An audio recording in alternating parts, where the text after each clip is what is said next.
So basically, we're going to go ahead and talk about in this lesson how small unit leaders could carry out discussions. And the best practice I've found is to bring the groups back together to present how the next phase is going to work out. Now, another method could be to have your discussion leaders explain what's going to happen next and help facilitate that transition. I have done this when about 80 Marines of one staff section were trained together, which was fairly easy to do since they're all in the same field. I've also done so with multiple groups arriving at various times in an outdoor adventure, tactical field event, an event with about 180 participants over 3 days. Either way, the principle is going to be the same. Anybody can provide the instructions at this point.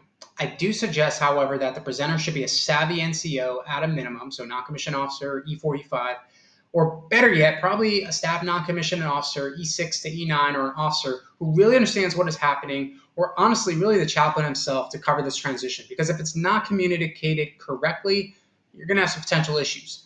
The presentation is a major friction point and it needs to be solid. And you as a facilitator need to ensure that it's done well or trouble can occur. I will put a sample script in PDF for you in this lesson, but essentially you need to summarize what was learned and then explain that there will be 2 breakout sessions that the service members are going to get to choose from. They will not be forced to choose, either one, like in a sense they're not going to be forced, hey, you got to do CRP, but they do got to pick one. In other words, nobody gets a freebie and goes get chow, shower, etc. Of course, somebody needs to be released for a mission essential task. That is one thing which can be coordinated beforehand. Ideally, though, you have coordinated this training with unit leaders. We're going to support the mandatory aspect of it. And so you want to get the best bang for the buck in participation. I have seen from both mental health perspectives and faith-based perspectives that both communities really struggle with the idea, as one of my chaplain friends will put it, butts in seats, and for these type of really crucial sessions. This is the best of both worlds, as I have found. So really, the presenter is going to mention that at this point, the members are not going to explore practical solutions to the issues presented in the first 75 minutes of discussion, or however you're going to break it out. And then they're going to either get to use the traditional government-endorsed mental health training. So you could just say, hey, we're going to do OSCR training or, whatever, right? And then you're also going to get the opportunity to participate in a CRP, Command Religious Program setting, where they could watch the remainder of the movie, but they must understand that the content is going to come from a Christian faith-based perspective. You have to make sure you do this. If they are interested in that, all are welcome to join. None are going to be discriminated from participating regardless of their faith background. If they're not interested, hey, that's cool too, but they need to choose the other group. Okay, so 2 foot stompers here are that the actual emphasizing of the CRP and the Christian faith-based perspective. If you do that, it's going to put the chaplain, the facilitators, the faith-based discussion on solid ground. You're going to avoid any trouble later in terms of accusation that, my gosh, somebody got infringed on in terms of the freedom of religious expression.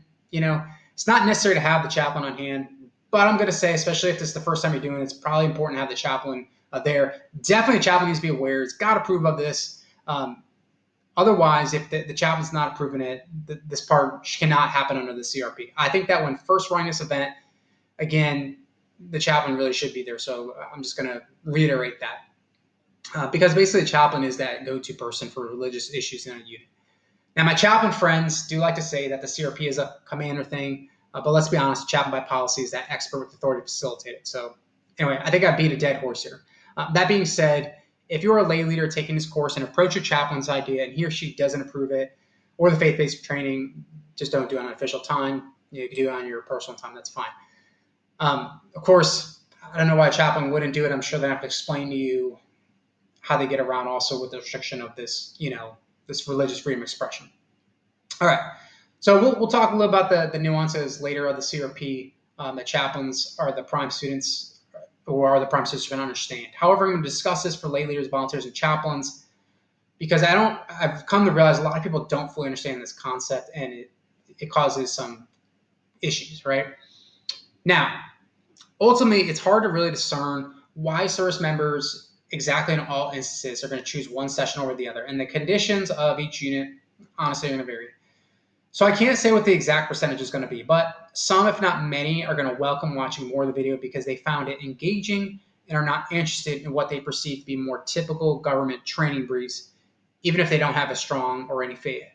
In fact, I recall from one particular feedback from a Marine who said he was absolutely not interested in Christianity, even after watching the CRP portion. So, I mean, it's interesting. He obviously chose to watch it, and he's like, I don't really care.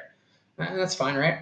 On the other hand, I've also seen that those who have a faith background, even a Christian faith background, choose to focus on more of the mental health practical discussions, for whatever reason. So either way, it's a win, I think, for both chaplain, mental health professionals, the unit. I would say it's our whole goal here because the service members are choosing on their own multiple solutions. Hey, we live in the land of the free, right? And they get to hopefully use in the future to prepare themselves and their fellow service members for tackling life and dealing with combat. Now, as a general rule of thumb, from what I've experienced, about anywhere from 60 to 80% are likely going to choose to participate in the film portion.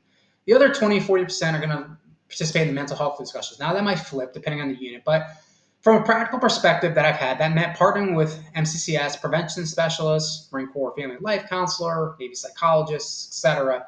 Basically, pioneer that partnership together with the chaplain, sergeant major, and we're getting after that resiliency program. Now, I purposely don't use the names of units to avoid any government endorsement of this program, although it's designed to help government leaders better integrate already existing government programs. All right, so at this point, based on what I've shared here in script notes, you should feel comfortable either yourself or training somebody to present the disclaimer options.